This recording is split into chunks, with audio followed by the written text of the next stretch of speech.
एक गांव में आदित्य नाम का एक किसान रहा करता था।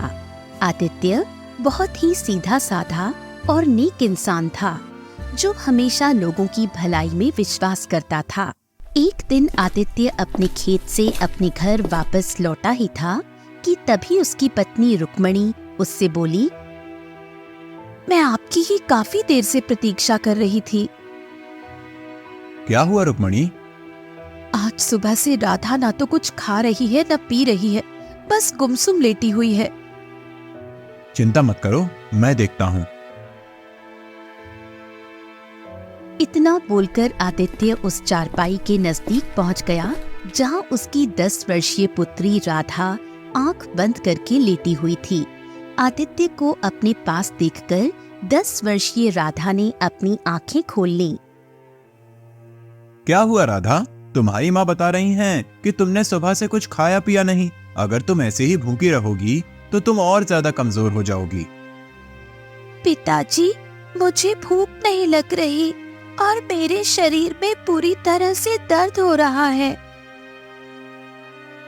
राधा की बात सुनकर आदित्य की आंख में आंसू आ गए, क्योंकि आदित्य की 10 वर्षीय पुत्री राधा काफी समय से बीमार चल रही थी। आदित्य अपनी आंखों से आंसू पोंछते हुए बोला, चिंता मत कर राधा, तू बिल्कुल स्वस्थ हो जाएगी। इतना बोलकर आदित्य अपनी पत्नी के पास आकर खड़ा हो गया। आखिर आप राधा को और मुझे कब तक झूठी तसल्ली देते रहेंगे? आखिर मेरी पुत्री को ऐसी कौन सी बीमारी लग गई है जो वो ठीक होने का नाम ही नहीं ले रही? तुम चिंता मत करो रुक्मणी, राधा की वजह से ही मैं खेत में कड़ी मेहनत कर रहा हूँ। मेरी फसल गांव में सबसे ज्यादा अच्छी उगी है। कल फसल की कटाई है। कल मैं फसल को राज्य में अच्छे दामों में बेच कर आऊंगा और उसके बाद हम अपनी पुत्री राधा का किसी अच्छे वैद्य जी के पास इलाज कराएंगे। हमारी बेटी ठीक तो हो जाएगी ना? रुक्मणी, मैं हमेशा लोगों की भलाई के बारे में सोचता हूँ और बचपन से मैंने एक ही बात सीखी है, कर भला तो हो भला। मैंने किसी का बुरा नहीं किया, तो विश्वास करो मेरे साथ भी बुरा नहीं होगा। इतना बोलकर आदित्य अपने घर से बाहर चला गया। कुछ देर तक आदित्य गहरी सोच में गुमसुम चलता हुआ एक झोपड़ी के पास खड़ा हो गया।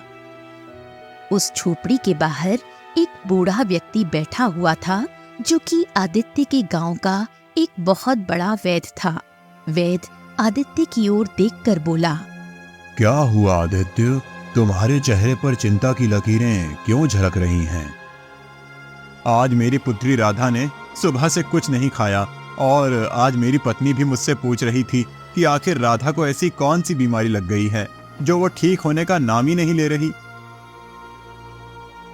इतना बोलकर आदित्य फूट फूट कर रोते हुए वैद्य से दोबारा बोला, अब मैं अपनी पत्नी से ज्यादा दिन तक झूठ नहीं बोल पाऊंगा। आदित्य की बात सुनकर वैद्य कुछ देर तक गहरी सोच में गुम रहे। कुछ देर बाद वो आदित्य के चेहरे को बहुत ही गौर से देखते हुए बोले, देखो आदित्य, मैंने तुमसे पहले ही कहा था कि तुम्हारी पुत्री को एक विचित्र बीमारी है और उसका इलाज संभव नहीं है। लेकिन मैं तुमसे ये नहीं कहूंगा कि तुम उसका किसी दूसरे वैद्य से इलाज नहीं करवाओ। केशव नगर राज्य में एक बहुत बड़े वैद्य रहते हैं, जो कि मेरे गुरुजी भी हैं। तुम्हें जाकर उनसे मिलना चाहिए, परंतु वहां जाने से पहले तुम्हें धन का इंतजाम कर लेना चाहिए। कल मैं अपनी फसल काट कर राज्य में अच्छे दामों पर बेच कर आऊंगा और फिर उसके बाद मैं अपनी पुत्री को उन्हीं वैद्य के पास ले जाऊंगा जो आपके गुरु हैं। मुझे विश्वास है कि मेरी पुत्री सही हो जाएगी। ईश्वर करें ऐसा ही हो। वैद्य की बात सुनकर आदित्य